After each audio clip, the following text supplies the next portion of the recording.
여러분 반갑습니다. 슈퍼리치입니다. 오늘 시장 상승적인 부분이 나오고 있기 때문에 당연히 기분은 좋을 수 있다. 하지만 그래도 우리는 시장에 대해서 면밀하게 파악을 하고 짚고 넘어가야 될 거는 짚고 넘어가야 되기 때문에 시장에 대해서도 여러분들 디테일하게 한번 분석을 해드릴 거예요. 항상 시장이 맨날 색깔이라든지 움직임 자체가 변화가 나오고 있기 때문에 그거를 여러분들이 인지를 하시고 파악을 하셔야지만 수익적인 부분이 자연스럽게 만들어진다라고 생각을 해보면은 우리가 뭔가 어떤 종목을 사서 빨리빨리 수익을 내려고 수익을 쫓아가는 것보다도 자연스럽게 시장에 대해서 명확하게 파악을 하고 자연스럽게 수익을 만들어내는 게 더 중요하다라고 말씀을 드리고 싶습니다. 자, 그래서 시장에 대해서 말씀을 드릴 거고, 카카오뱅크 같은 경우에도 분명히 3분기 때 실적적인 부분에선 아쉬움은 있었지만 그렇게 크게 걱정할 문제도 아니고 성장적인 부분이 너무나도 크게 남아있기 때문에 이제는 슬슬 매수의 시점으로 저는 생각을 하고 있기 때문에 그것도 분석을 해 드릴 거니까 구독이랑 좋아요 눌러주시고 영상 다 끝까지 봐주시고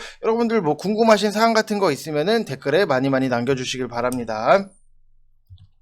카카오뱅크 분석에 앞서서 여러분들 시장에 대해서 먼저 좀 말씀을 드리면은 뭐 코스피도 상승적인 부분이 잘 나오고 있고 코스닥도 상승적인 부분이 나오고 있기 때문에 당연히 기분은 좋을 수밖에 없다. 근데 우리가 딱 놓고 봐야 되는 시장의 전체적인 틀을 놓고 보면은 지금은 FOMC를 앞두고 삼성전자라든지 SK하이닉스 수급 탄력이 둔화되고 있다라는 점을 좀 여러분들이 아셔야 되는 거고 올해 마지막 선물 옵션이랑 동시 만기일을 하루 앞두면서 외국인들의 선물 수급에 따라서 변동성 확대 가능성도 남아있다라고 보면은 우리가 이 부분은 좀 조심할 필요는 있다라고 생각하시면 될 것 같아요.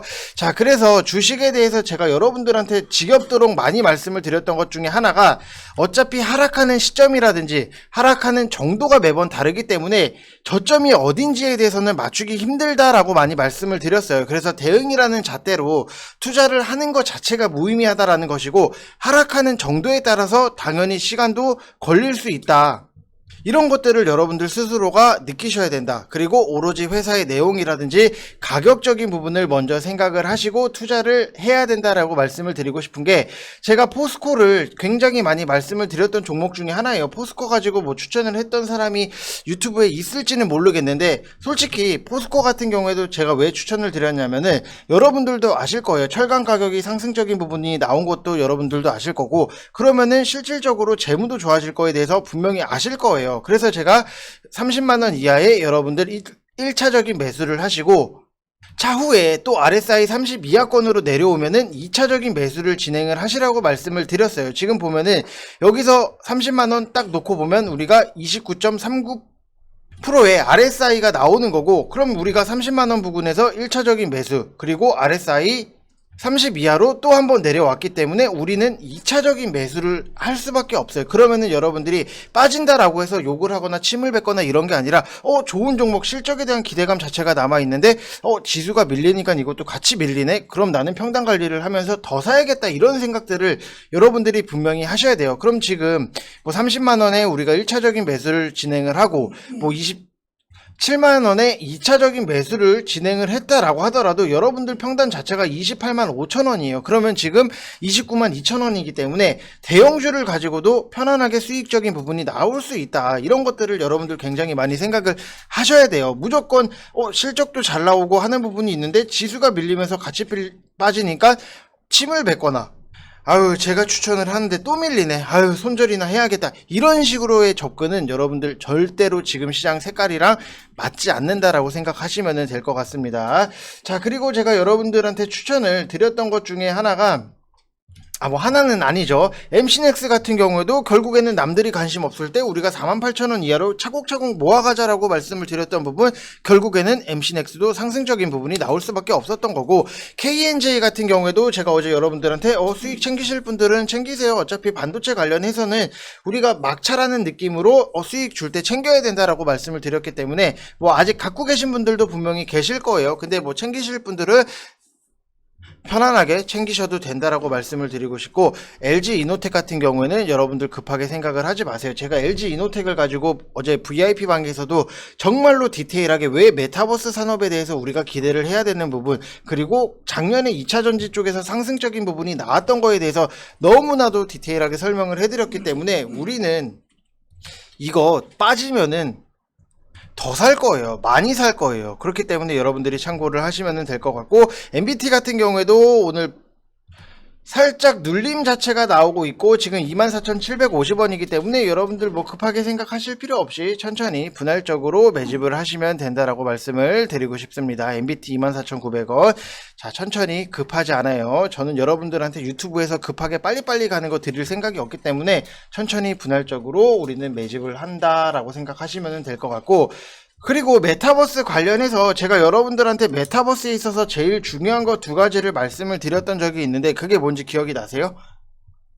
제가 생각을 했을 때는 뭐 당연히 MC넥스 뭐 카메라라든지 LG 이노텍의 뭐 카메라 이런 것들에 대해서 당연히 중요한 부분이 있지만, 그래도 저는 우선적으로 보고 있는 게 OLED 화면이 끊기면은 안 되잖아요. 여러분들 화면이 끊기면은 이게 무슨 메타버스 세계에 빠진 것도 아니고 그냥 비디오 가까운 데서 보고 눈 나빠지는 것밖에 안 돼요. 그렇기 때문에 OLED 쪽에 대해서 분명히 관심을 가지셔야 된다. LG 디스플레이 설명을 드릴 때도 분명히 OLED 이거 굉장히 중요하다라고 말씀을 드렸던 부분이 있는데, 결국에는 우리는 VIP방에서는 이런 거를 실천을 하는 거예요. 핌스 OLED 관련으로 뭐 10% 이상의 수익적인 부분이 나오고, 여기서도 인증이 10% 이상의 수익 인증이 나오고, 여기서 핌스 딱 보게 되면은 11% 이상의 수익 인증이 나고, 여기서도 뭐 37만 원 이상의 31만 원 이상의 수익 인증이 나올 수밖에 없다. 편안하게 따라올 수밖에 없다. OLED 중요하잖아요. 여러분들 메타버스 안경 쓰고 보는데 화면이 나쁘면은 그거 안경 집어 던질 거잖아요. 그리고 화면이 나쁘면은 우리가 가상세계에 빠진 게 아니라 눈만 나빠지기 때문에 무조건 OLED 필요하고, 그 다음에 통신 5G 관련해서도 제가 너무나도 자주 말씀을 드렸어요. 우리가 메타버스 가상세계에 들어가서 사람들을 만나고 해야 되는데 이게 덜덜덜덜 그리고 끊겨. 그럼 여러분들 우리나라 사람들을 이렇게 끊기고 이런 정서상에 안 맞아요. 그러면은 결국에는 통신 쪽에서도 앞으로 기대를 할 수 있는 부분이 많이 남아 있다라고 생각을 하시면 될 것 같습니다. 자, 그래서 뭐 수익 나신 분들 다시 한번 축하의 말씀을 드리고 싶고, 저는 뭐 명확해요. 여러분들 뭐 지금 1개월 하시면은 44만원 진행을 하고 있는데 이미지 좀 바꿨어요. 여러분들 좀 그래도 너무 썼던 이미지 자주 쓰는 것 같아서 이거 이미지 만드는 게 생각보다 좀 힘들더라고요. 저는 디자인은 제 스타일은 아닌가 봐요. 그래서 일단 제가 만들기는 했는데, 일단 1개월 하시면은 44만원 이렇게 진행을 하고 있는데, 정말로 여러분들 저는 자신있게 말씀을 드리고 싶은 게, 뭐 어떤 종목을 사서 다음날 뭐 이튿날 3일날 급등이 나올 거예요, 이런 거짓말은 안 해요. 근데 회비는 정말로 저는 뽑아드릴 자신이 있기 때문에 여러분들 편안하게 오셔서 연말에 좀 보너스를 챙겨간다라는 느낌. 우리가 연말에 돈 쓸 때도 많은데 어디 어줍지 않은 종목들 사가지고 물려가지고 돈 빼지도 못하고 쓰지도 못하고, 남들 크리스마스 때 뭐 외식하고 막 어디 놀러가고 막 보러 가고 하는데 집에서 라면 먹고 있으면 얼마나 속상해요. 그렇기 때문에 여러분들 오셔서 같이 공부도 하고 내년 준비도 하고 수익도 자연스럽게 잘 만들어 나가셨으면 좋겠습니다. 자, 마음이 편해지는 고객센터 010-8619-9991 이쪽 번호로 딱 성함만 문자로 보내주시면 되십니다.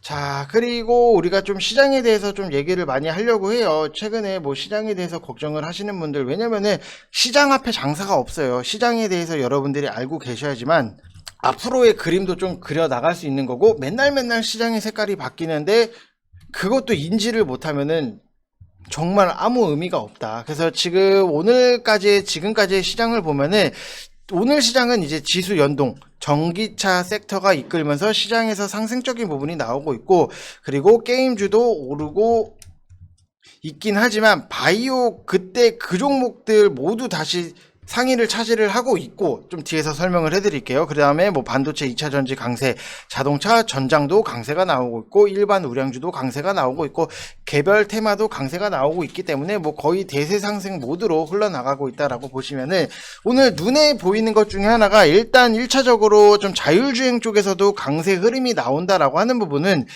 자율주행은 저는 좀 그렇게 생각을 하고 있어요. 아직은 실적이 동반되는 게 아니기 때문에 우리가 들어가서 기회를 주면 먹고 나오고, 또 눌리면은 들어가서 기회 상승적인 부분이 나오면은 먹고 나오고, 이런 식으로 끌고 가는 것보다도 트레이딩으로만 여러분들이 보시면서 대응을 하시는 게 좀 더 안정적이지 않나라고 생각을 하고 있어요. 왜냐면은 실적이 동반이 됐다라고 하면은 눌렸을 때 들어가서 쭉 끌고 가면은 상관이 없는데 아직 명확하게 실적이 동반되는 게 아니기 때문에 좀 트레이딩으로 보시라고 말씀을 드리는 거고, 바이오 쪽 같은 경우에는 일제히 반등이에요. 그렇기 때문에 당연히 지수 영향도 있을 수밖에 없는 거고, 양 메이저 쌍끌이 매수 시장이라고 해서 뭐 그렇기도 하지만, 근데 저는 좀 아직까지는 제약바이오의 투심이 다 풀렸다라고 보기에는 조금 애매한 부분이 있기 때문에 좀 더 확실하게 풀리는 거를 보고 바이오 쪽을 들어갈 생각이다. 그렇다고 해서 뭐 바이오가 나쁘다, 앞으로는 안 갈 거다가 아니라 앞으로 가긴 갈 거지만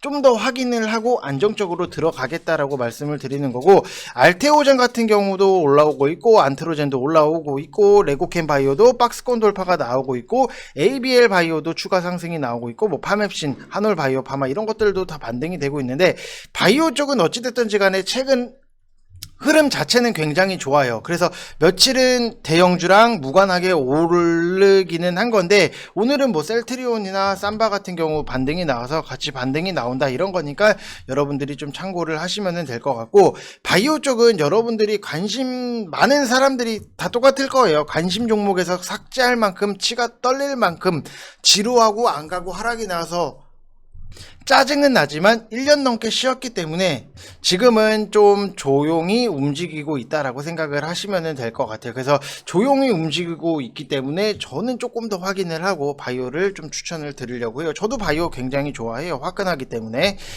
자, 그리고 바이오 뿐만이 아니라 뭐 게임 2차 전지가 더 세지면은 반도체랑 휴대폰은 좀 반대편에서 밀릴 수밖에 없다. 이렇게 시장에 대해서 명확하게 좀 잘 파악을 하고 계시면은 될 것 같습니다.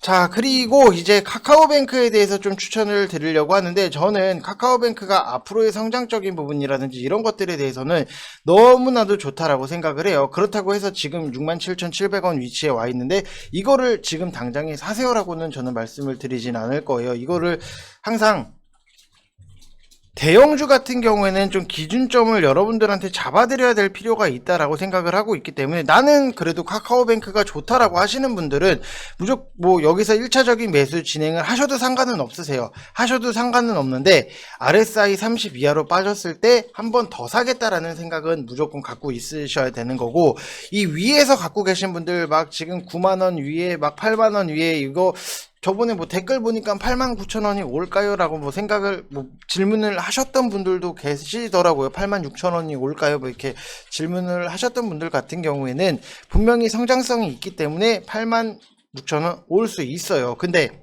내가 여기서 사놓고 그냥 뭐 언젠간 기다리면 오겠지, 이거는 여러분들 솔직히 말씀을 드리면은 내가 종목을 사놓고 쳐다도 안 보고 아무 관심도 없다라고 하는 거는 내가 결혼을 해서 애가 나왔는데 그냥 애를 방치하는 거랑 똑같은 거라고 저는 생각을 하는 사람으로서, 차라리 이 위에서 갖고 계신 분들은 시장에 눌렸을 때 RSI 30 이하로 왔을 때는 비중을 한 번 더 실어서 평단 관리 하시면서 좀 끌고 가시라고. 그래야지만 여러분들 평단 관리도 되면서 차후에 수익적인 부분도 좀 크게 만들어질 수 있다라고 하는 게 좀 크게 자리 잡지 않나라고 생각을 하고 있고, 어찌됐든지 간에 3분기 좀 아쉬운 부분은 분명히 있었어요. 3분기 때 같은 경우에도 컨센서스라든지 당사 추정치를 하회를 했던 부분이 있는데, 이유 자체를 놓고 보면은 뭐 비용 증가 자체도 좀 나올 수 있는 거고, 비용 증가의 성격이 펀더멘탈 악화 측면이 아니라 성장에 따른 판매 관리,